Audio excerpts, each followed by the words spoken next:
vatange nyaya dzavo. Vafundisi tiri kumhanya kutora basa rana tete.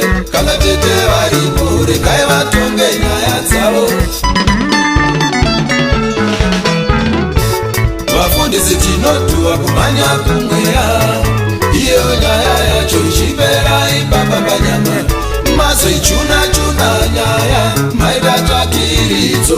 Chaona ndiye kamupanze bonzeri ndiye iye ine nyama kwete mweya.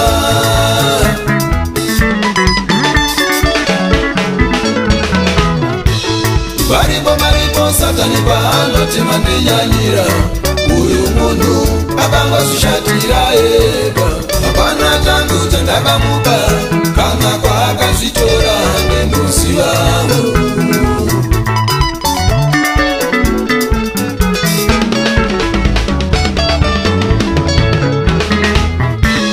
Shoko rinoti mai mubatsiri wababa. Manje baba akaita mubatsiri paita era. Idambudziko ramai kushaya chekubatsira. Mariwo kamubatsiri. Hama wedzimba zhinji dzaparara.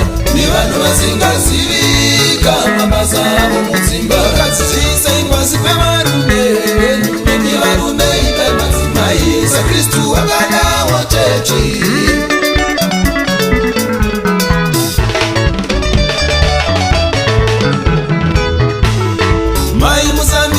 Zvinhu zvenyu mega baba vasipo. Kutungamirira kwenyu kushoresa baba. Vanhu vanongoti baba nebaba vakapata. Pamba pedu apa baba musoro amai mutumbi. Hakuna kunoenda mutumbi pasina musoro. Direction and vision zvinobva kumusoro. Zvichireva baba musoro vane vishini. Hamai chedu kubatsiridza vishini ibudeyo. Ipapo munenge makuna.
Rinoti mai mubatsiri wa baba. Manje baba akaita mubatsiri paita era. Idambudziko ramai kushaya chekubatsira. Mariwo kamubatsiri. Hama wedzimba zhinji dzaparara. Nevanhu vasingazivi kamabasa avo mudzimba. Vakadzidzisei pasi pevarume venyu. Nevarume ive madzimai. Yesu Kristu akadawo chechi.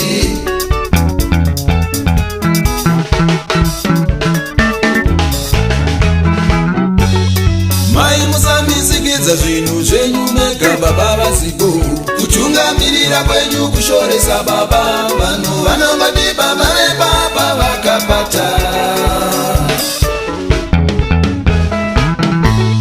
Pamba pedu apa baba musoro amai mutumbi. Hakuna kunoenda mutumbi pasina musoro. Direction and vision zvinobva kumusoro. Zvichireva baba musoro vane vishini. Amai chenyu kubatsiridza vishini ibudeyo. Ipapo munenge magona.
Dharano zaimbotsimura madzoero iwayayo uze vanhu kuti aiwa kurova handi kupera kana kufa.